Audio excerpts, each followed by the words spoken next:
Je suis Bassekou Djabi, fondateur de Starter Productions, qui est l'une des branches du groupe Maison Djaber. Avec le poids de son histoire sur le dos, qui divise les concitoyens et est souvent source de conflits, la Guinée est un pays riche en ressources naturelles, considéré comme scandale géologique au vu des conditions de vie de sa population. Avec toujours pour souci d'impacter, à travers son activité, Starter Productions lance avec Bambo Girassi, ici en Guinée, pour vous éclairer sur des faits marquants de notre société. Comme on dit, celui qui ne connaît pas son histoire est condamné à la revivre.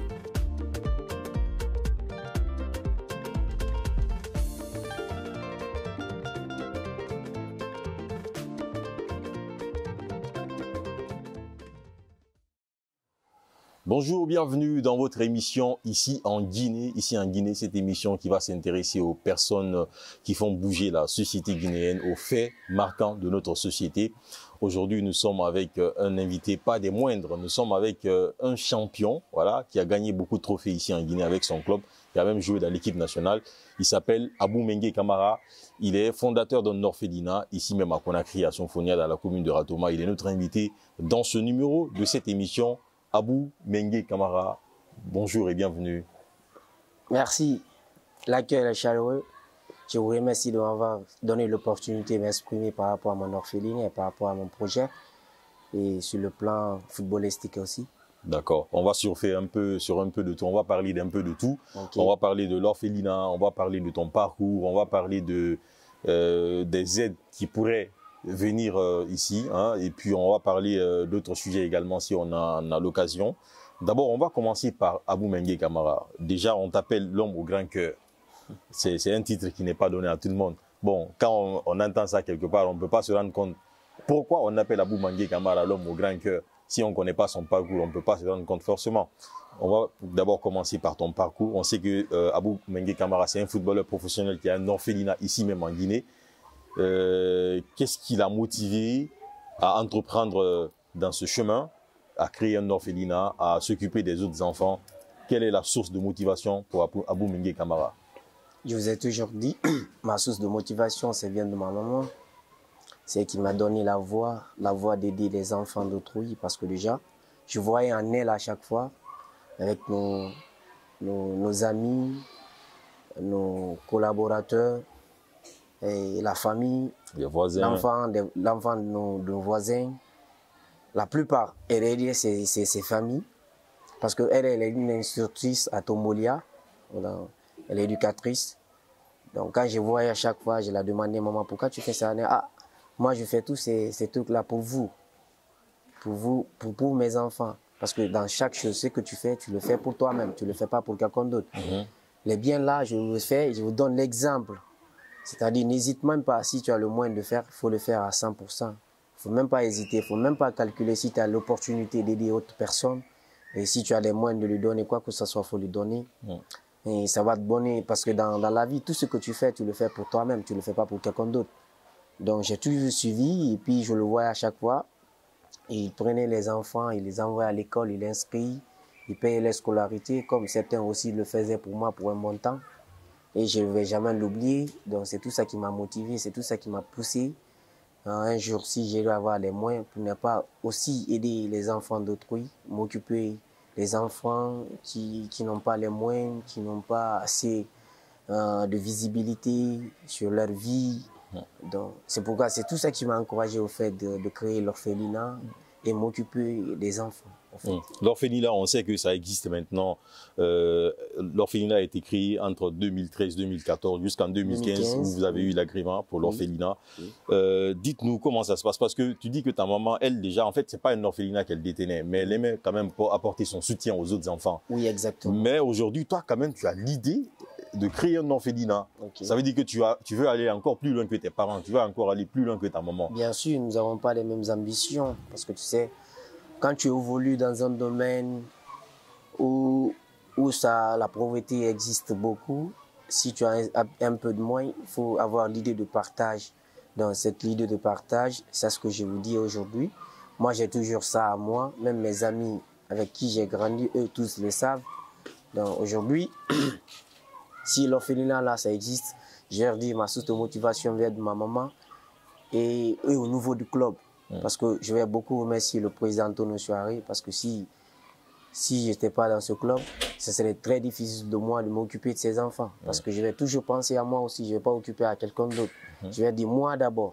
Après moi, je vais penser à quelqu'un d'autre. Mais si aujourd'hui je suis là-bas, il me paye, il me fait quelques gestes pour ses enfants, donc je vais beaucoup l'encourager.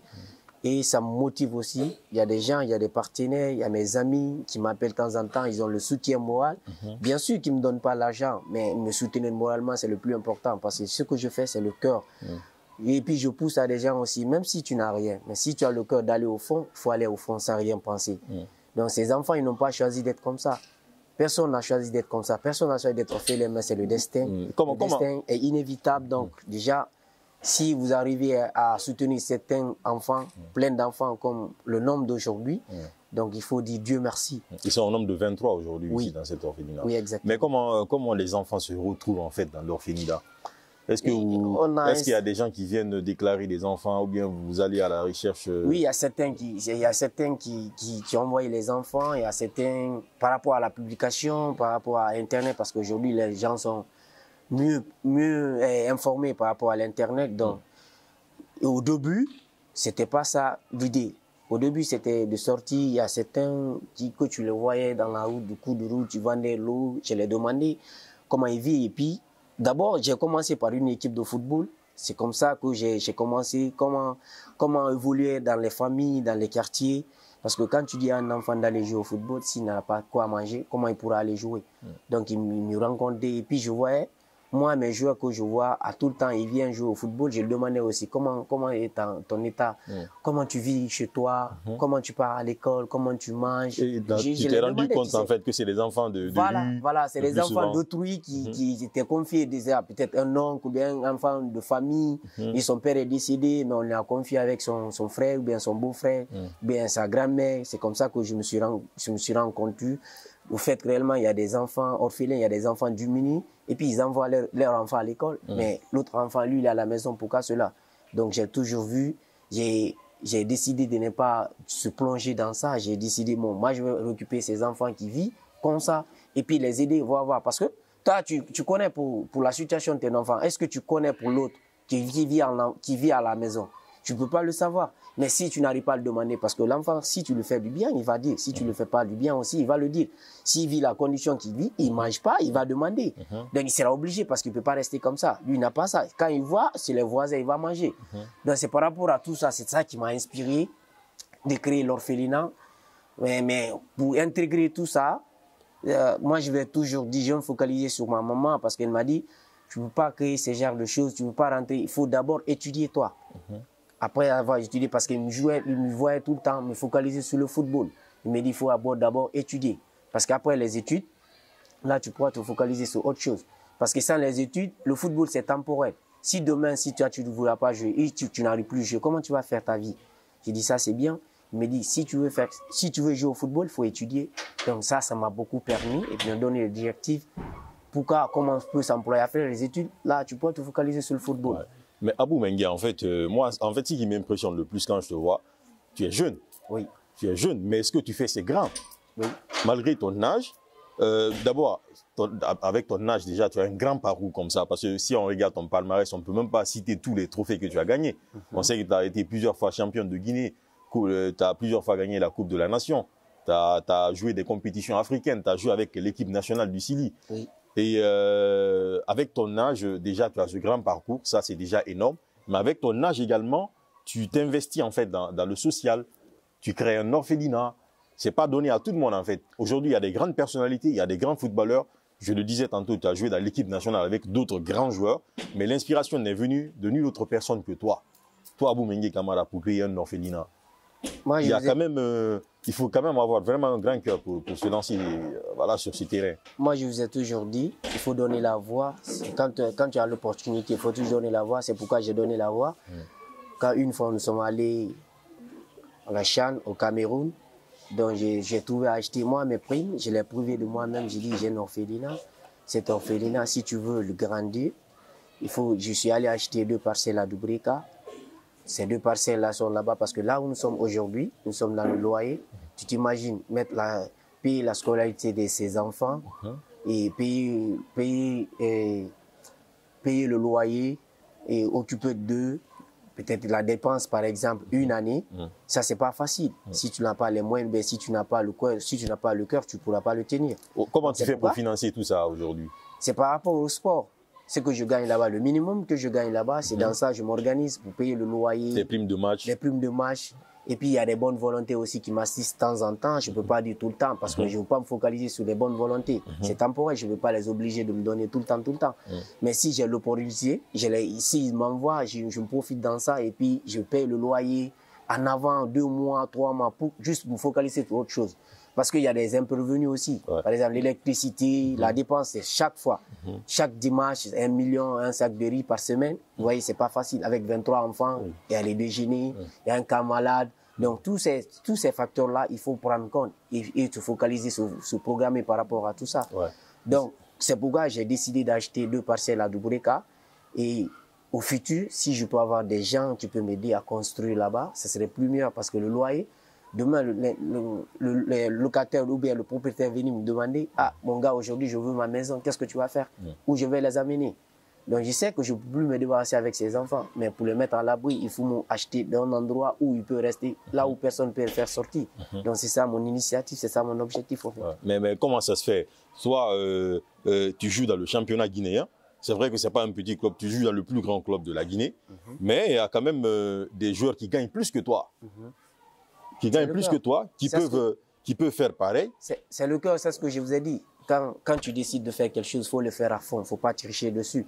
Moi, j'ai décidé d'aider, quoi que ce soit, même si, parce que les gens me disent, ils connaissent. Je me rends compte avec plein de gens à Madina. C'est moi qui achète tous ces trucs pour ces enfants. Je me déplace en personne, je n'ai pas honte. Et puis, j'ai la fierté de me déplacer pour ces enfants parce que je sais, là où j'entretiens, c'est les enfants, ils savent tous. C'est pour l'émancipation, c'est pour le développement de la nation ce que je fais. Je sais que je n'ai pas le regret à ce niveau. Donc, à ce qui concerne, même si tu as le peu, c'est 50 000 que tu as, c'est 100 000 que tu as. Si tu as une idée de partage, ça va toujours être comme ça.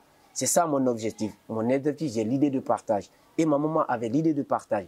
Donc, dans tout ça, là, je me focalise sur ça pour faire du bien, le temps que je peux. Donc, je le ferai. Je n'hésite même pas. Donc, et puis, j'encourage tous les gens aussi qui m'encouragent. Il y a des gens qui ne peuvent pas me donner l'argent. Mais le soutien moral, ça me suffit. Donc, quand vous me demandez à ce sujet, il y a des gens qui ont ça. Mais s'ils n'ont pas l'idée de partage, tu ne peux pas les obliger de le faire. Chacun a sa façon de voir. Moi, ma façon de voir, c'est d'aider ces enfants. Ces enfants qui n'ont pas choisi d'être comme ça. Ces enfants qui n'ont pas à être... Mais c'est ces gens-là, en fait, je me focalise là-dessus, hein, parce que tu es dans un milieu professionnel. Oui. On sait que en Afrique, partout dans le monde, quand tu deviens footballeur, tout le monde se dit que ouais, ça va, c'est bon, lui, ça va très bien, même si on sait que la Guinée, c'est différent de l'Europe. Mais tu as quand même la chance de jouer dans l'équipe nationale avec certains grands joueurs, comme Naby Keita, comme Madi, comme Diawara. Est-ce que il t'est arrivé de penser à les approcher pour eux aussi les motiver à emprunter le même chemin que toi, parce qu'ils gagnent quand même beaucoup d'argent? Je pense que si tu as la chance quand même de jouer avec eux dans l'équipe nationale, tu dois quand même avoir l'opportunité de les en parler, de les motiver eux aussi à entreprendre sur ce chemin. Est-ce que ça a été le cas? J'ai en parlé avec Naby, j'ai en parlé avec Madi. Quand on s'est retrouvés en sélection, ça c'était la double confrontation Tchad-Guinée. Donc je les ai en parlé, je me suis entretenu avec Naby, je lui ai expliqué la situation. Naby vient d'ici, c'est ici il était local, il a joué le championnat guinéen avant de voyager, il connaît comment ça se passe. Donc eux tous, Madi, pareil, Kamanou, pareil, je les ai expliqué. Ce que je ne peux pas... Diawara, quand même, je ne l'ai pas rencontré par rapport à ça. Mais les autres, je les ai expliqués. Mais je ne veux pas les en vouloir. Chacun a sa façon de faire. Peut-être qu'ils ne sont pas au courant. Peut-être qu'ils sont au courant. Mais quand même, moi, je les ai expliqués. Et ils sont sur Internet. Ils voient ce qui se passe. Ils suivent bien la Guinée, même s'ils sont là-bas. Et ils suivent les actualités qui se passent ici. Et tout ça, réellement, j'ai un orphelinat qui gère par un joueur locaux. Donc déjà, ils sont au courant. Ils sont au courant. Je les ai tous rencontrés, je les ai discutés. D'accord. Tu penses que c'est un refus ou quoi? Parce que non, je ne veux pas dire c'est un refus. On va prendre l'exemple du Sénégal. Oui. On va prendre. Au fait, tu fais la même chose que Sadio Mané, par exemple, même si tu n'as pas les mêmes moyens que Sadio Mané. Bien sûr. Et avec ce que tu fais aujourd'hui, on se dit que si tu as les moyens, si tu as la chance d'aller jouer en Europe dans un grand championnat, on se dit que tu peux faire mieux que ces gens-là. Plus que ça. Mais on ne comprend pas en fait pourquoi en fait nos joueurs guinéens, la motivation ne vient pas d'eux. Pourquoi c'est un joueur qui vit ici. Bon, on sait que ça vient de là où tu viens. Oui. Ça vient tu dis que ta source de motivation, c'est ta maman qui t'a toujours inspiré. Mais en te voyant faire cela, ils doivent aussi être motivés à t'accompagner, normalement. Bien sûr, chacun a sa façon de voir les choses. Moi, c'est ma façon de voir. Si je te dis, tu m'aides, je suis ravi avec toi. Si tu m'aides pas, je ne veux pas te forcer. Tu as une famille, je le sais bien. Ce que je fais, c'est ma responsabilité. Je ne veux pas endosser quelqu'un ma responsabilité. J'assume ma responsabilité. Le peu que je gagne dans Rora, je sais ce que je vais faire avec ça. Donc, j'essaie de me programmer par rapport à ça avec l'aide des bonnes volontés qui pensent comment eux, ils ont grandi, ils vont toujours penser à moi. Si ces gens pensent à moi, ils sont la bienvenue. S'ils ne pensent pas à moi, c'est leur façon de voir les choses. Moi, je ne les en vouloir pas. Ils ont une famille et je sais que le football, c'est juste un temps. On a vu des gens évoluer aujourd'hui ici, on les a vus autrement.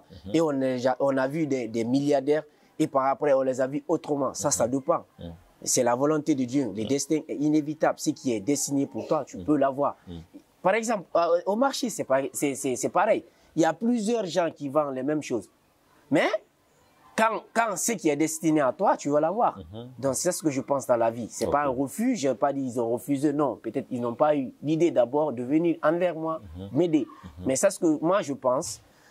L'orphelinat là, c'est l'orphelinat pour tous les joueurs de Guinée. C'est donner à l'image de dire aux gens aussi, nous les joueurs guinéens, on peut aider aussi. On ne peut pas tout garder à notre niveau, mais on peut aussi aider à l'émancipation de certains enfants. Pour ne pas que les enfants grandissent sans l'éducation, sans rien. Qui c'est ces enfants qui vivent aujourd'hui ici? Il y aura des ministres, il y aura des médecins, il y aura des avocats. C'est Dieu qui sait. C'est Dieu qui a ses destins. Donc aujourd'hui, il y a des gens qui nous ont aidés à être comme ça aujourd'hui par rapport à nos éducations parce que tout le monde, tu ne peux pas dire tu as grandi dans une vie aisée. Donc, mais ça dépend. Chacun a sa façon de grandir. Donc, c'est les gens qui nous ont aidés à être comme ça aujourd'hui. Mais si tu as ça comme idée, tu grandis aussi, tu as l'idée d'aider des enfants. Surtout quand on sait qu'en Guinée, par exemple, les célébrités en Guinée, les anciens joueurs, le plus souvent, ils sont là pour demander en fait de l'aide encore. Mais ce n'est pas le cas chez toi. Bon, toi, tu es encore en activité. Demain, on te souhaite plus de chance. On te souhaite encore un plus grand palmarès. Aller jouer en Europe. Mais c'est quand même un bon exemple. Comme quoi, tout le monde ne tend pas la main, en fait, quoi. Il y a des gens, en fait, avec leur sueur, qui se battent vraiment à aider les autres aussi, en fait. Oui, bien sûr. Ouais. Mais il y a aussi un ministère, quand même, normalement, qui devrait apporter son soutien. C'est le ministère de l'Action sociale. Oui. Voilà, et est-ce qu'aujourd'hui, en fait, je vais parler du cas général de tous les orphelinats. Est-ce que ce ministère vous accompagne vraiment dans le combat que vous menez? Moi, pour le moment, particulièrement, je n'ai pas encore reçu.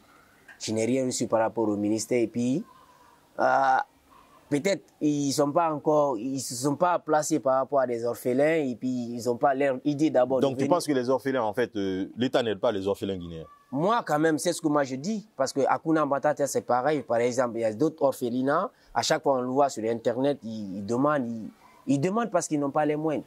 Ils demandent parce qu'ils n'ont pas autre chose à faire. Mais si l'État aidait ces orphelins, parce que ça fait longtemps que moi je suis là à réclamer pour une aide. Je sais, il y a des gens qui ont des maisons libres. Mais si tu fais au moins, c'est chacun a façon de faire. Hein. Moi, aujourd'hui, je paie le loyer ici à 2 millions. Si quelqu'un aussi peut dire, moi j'ai un endroit, tu peux envoyer ces enfants-là, ils veulent rester là-bas sans rien payer. Ça aussi, c'est contribuer. Mais on a toujours demandé, en attendant, parce que je ne peux pas payer ici le loyer, payer la scolarité, m'occuper de ces enfants, leur entretien, tout, et aller construire pour eux, je ne peux pas. Je vis ici. Tu as la volonté, mais les moyens ne sont pas là. Les moyens ne sont pas là. Mais si l'État aussi nous épaulait, c'est une bonne chose. Est-ce que vous êtes allé vers eux, vu qu'eux, ils ne viennent pas vers vous? Bien sûr, on a demandé, on a envoyé les lettres, mais si on ne vous répond pas, qu'est-ce que tu vas faire? Tu ne pourras rien faire. Donc, tu vas toujours entendre. Donc, on est juste en attente pour que l'État guinéen puisse nous aider, nous épauler, parce qu'on ne pourra pas le faire seul. C'est un vrai combat quand même de payer la scolarité de 23 enfants dans des écoles privées. Bien sûr, on le sait comment ça se fait. On sait comment ça se passe s'il n'y a pas des aides. Parce qu'on a des amis qui se trouvent en Europe, ils créent une association pour aider, pour parrainer ces enfants. Si ça n'existe pas, et c'était autre chose. On allait dit non, aujourd'hui on ne peut plus. Parce que moi, la défense des enfants, quand le championnat joue, quand on gagne le match de prime, je me prive dans ça, je l'envoie directement parce que c'est à chaque dimanche, j'ai quelque chose à payer la dépense. 1 million par semaine et un sac de riz chaque semaine. Ça, c'est obligatoire. Je joue pas. Je suis blessé ou quoi, je suis pas dans le pays. Ça, c'est obligatoire. Parce que ça, c'est ma responsabilité. Donc, si le champion n'est pas encore débuté, ça fait combien de mois le champion n'est pas débuté? Et puis, au niveau, on ne peut pas dire, vous savez tous ce qui se passe actuellement avec notre président, et puis on ne peut pas l'en vouloir. C'est le moment, puis ça arrive, et puis ça passe. Ouais. Un être humain, il faut tout avoir. Il y a des moments roses, il y a des moments de difficulté, il faut assumer. Donc, ça, on ne veut pas rentrer dans les détails, mais c'est comme ça que ça évolue. S'il n'y a pas aussi des aides, il y a des gens qui nous appellent, ah, moi j'ai 500 000, tu peux donner ça à des enfants, moi j'ai ça, tu peux donner ça à des enfants. C'est toutes ces contributions-là qui tu réunis ces enfants. Je ne le fais pas seul, je donne la voix pour qu'on puisse aider ces enfants. C'est des enfants d'autrui, ce n'est pas nos enfants. Mais si quelqu'un donne la voix, il faut l'accompagner, c'est ce que je demande. À l'État guinéen, au président, parce que je sais qu'au président, peut-être il n'est pas au courant pour le moment de ce que je fais. Je vis ici en tant que jeune locaux et je m'occupe de ces enfants pendant les 23 enfants. Comment ça se passe, Loga? Est-ce que c'est les enfants qui sont heureux? Parce que nous qui n'avons pas vécu ça, quand on regarde ces enfants, on se dit, ah, ça doit être difficile en fait, tu n'es pas avec ton papa, tu n'es pas avec ta maman. Comment ça se passe l'organisation à l'interne? Est-ce que vous pensez que ces enfants aujourd'hui sont heureux? Bien sûr, ils sont heureux, vous pouvez les demander. Parce que quand un enfant mange 3 fois par jour, donc il est heureux. Quand il étudie, il vient, il se repose. Donc il vit comme les autres enfants. C'est moi qui les achète tout. Quand ils me demandent, ah Mengue, je communique avec eux. Ah Mengue, c'est ça ce qu'on veut, c'est ça ce qu'on veut, c'est ça ce qu'on veut. Ici, ils ont tout ça, donc ils sont heureux. Mais s'ils ne sont pas heureux, quand tu viens, ils vont manifester. Ils travaillent bien à l'école? Mais bien sûr, ça se passe, j'ai leurs résultats. C'est ça qui m'encourage, c'est ça qui me motive à chaque fois. Bien sûr, il y a 2 répétiteurs. On a un Karamoko qui vient pour l'école coranique. Ça, il vient à 17h. Mais il y a un répétiteur qui est là, qui s'occupe des enfants après à l'école, après 14h, 16h aussi, il continue. Maintenant à 18h, c'est le Karamoko qui dit. On s'excuse à s'organiser. Mais parce qu'il y a les dames aussi, même il n'y a pas une dame qui vit ici, on les paye aussi à la sécurité. Tu t'asines, tu calcules toutes ces dépenses-là, tu ne vas même pas rentrer dans ta tête, tu ne vas même pas dire que je vais faire ça. Mais si tu arrives à faire tout cela pour montrer à des gens, même si on n'a pas des moyens, on peut aider. C'est juste l'idée d'aider des autres. Parce que tout le monde ne peut pas être comme ça, tout le monde ne peut pas être riche. Il y a des gens qui sont riches, mais si on communique avec eux, si on ne leur demande pas, ils ne pourront pas nous aider. C'est pourquoi on fait la sensibilisation pour ces enfants, pour nous aider, pour nous épauler. On a 2 parcelles à Dubreka, on veut construire là-bas, mais on ne peut pas rester dans le loyer permanemment. Parce que si le propriétaire réclame sa maison, vous avez le droit de lui redonner. Ouais. Ça ne veut pas dire que c'est des orphelins ou pas. C'est pour lui. Il a construit aussi pour sa famille. Tu ne peux pas lui priver de ce qu'il est. Ouais. Donc c'est pourquoi on fait un appel solennel pour le gouvernement, pour le ministère, pour nous aider. Et même le président, pourquoi pas? Même le président. Mais s'il sait que si le président il est au courant, il va nous aider. Donc c'est pourquoi on demande toutes les bonnes volontés qui pourront nous aider pour soutenir ces enfants. Ils n'ont qu'à essayer de nous aider. D'accord. Donc c'est ça ce que moi je vais dire. D'accord. Vous êtes dans votre émission Ambition et Action. Je pense qu'on tend vers la fin de cette émission.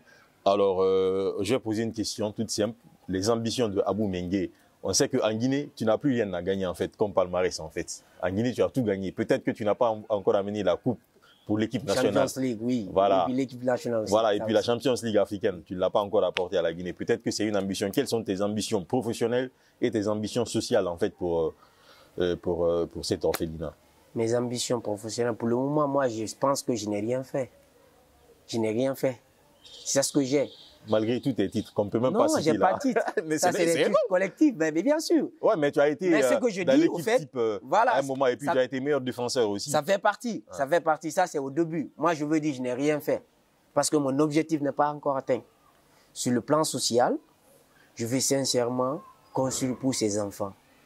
Nous sommes tous passeurs. C'est aujourd'hui on connaît. On ne connaît pas pour demain. Mais je veux que demain, ces enfants restent l'endroit où on ne peut pas les faire sortir. Parce que si je reste 2 ou 3 mois, je ne paye pas le loyer, le propriétaire va nous mettre dehors. Ça, c'est obligé.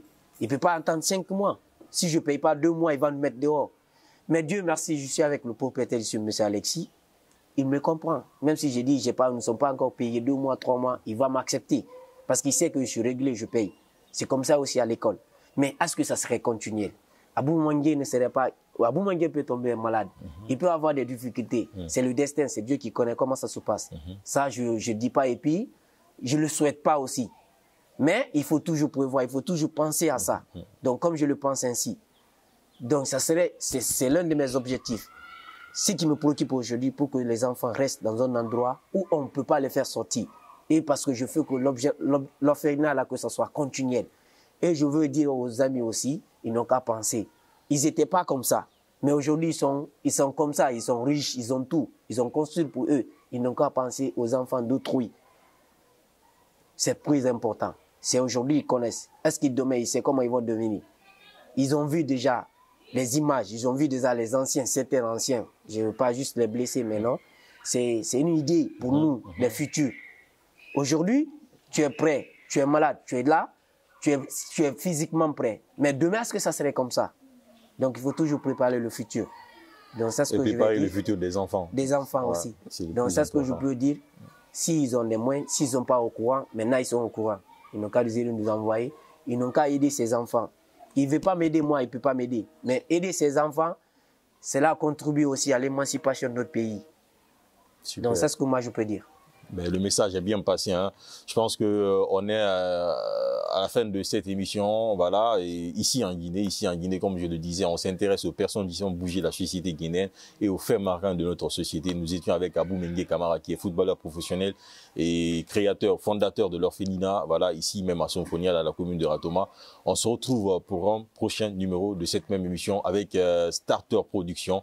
Merci à tous de nous avoir suivis. Merci Abou. Et merci à toutes les personnes qui contribuent pour ces enfants. Merci, et merci beaucoup à eux aussi. Merci. De loin, d'ici, merci à tous ceux qui pensent à ces enfants. Que Dieu nous aide. Amen. Avec Starter, réalisez vos projets audiovisuels. Nous intervenons à chaque étape de la conception de vos réalisations photos et vidéos avec une expertise tout droit importée d'Europe. Support digital, documentaire, vidéo institutionnelle, événementiel ou promotionnel. Starter collabore à divers projets impliquant des entrepreneurs, des sociétés, des institutions publiques et privées, des personnalités politiques ou des associations. Ces expériences nous ont permis de voyager et d'élargir nos horizons à travers le monde. D'autre part, Starter a parcouru une grande partie de la Guinée en réalisant des documentaires sur les différents aspects de sa société. Vous avez un projet à réaliser, pour nous joindre, c'est simple. Contactez le 625 33 54 78 625 33 54 78.